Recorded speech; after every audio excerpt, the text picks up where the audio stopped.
It says in the beginning was the Word, and the Word was with God, and the Word was God. Yeah. In the beginning was the Word. The Word was with God. The Word was God. Now I have two questions here. In the beginning was the Word. The Word was with God. With God. The Word was God. How many gods are there? One God. So how is it with God? That's three. It's saying in the beginning was the Word, and the Word was with God. Yeah, Jesus. So if you are, yes. okay, let's say Jesus. Let's put Jesus there. In the beginning was Jesus. Jesus was with God. If Jesus is with God, then Jesus is in God because he's with him. If my son is with me, I'm not my son. So if the verse is saying the Word was with God, then you have two there. See, now this is a popular misunderstanding of that actual gospel. So the man is correct. He says with God, meaning that he's with that God. You have to, if you're with somebody, then you're not the same as that somebody.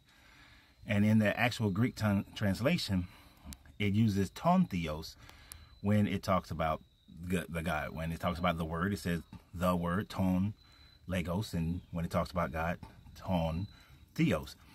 But it doesn't have the ton theos when it says that the Word was the God. It just says the Word was a God, which invites the question, just as the young man did, and say, well, that's multiple gods.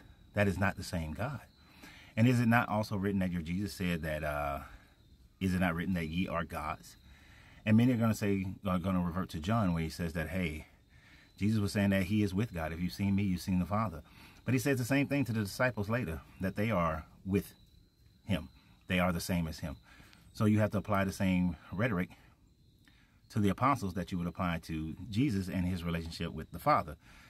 So Christians try to win you over, hoping that you don't know the information as well as you should know, or that they can outpace you by utilizing this logic that only fits if you don't understand how the culture was in the day, what the writers meant and what the writers were writing about. Once you understand the context of the writers, then you can truly understand what they're saying.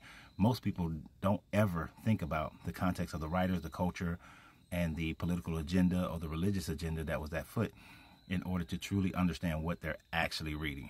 But if you really want to understand this, then you have to look at it from all those points of view of the culture, the propaganda, how people would have understood it in those days. It doesn't matter how you understand it today. How they understood it at the time of the writings is all that actually matters. But y'all have a great day.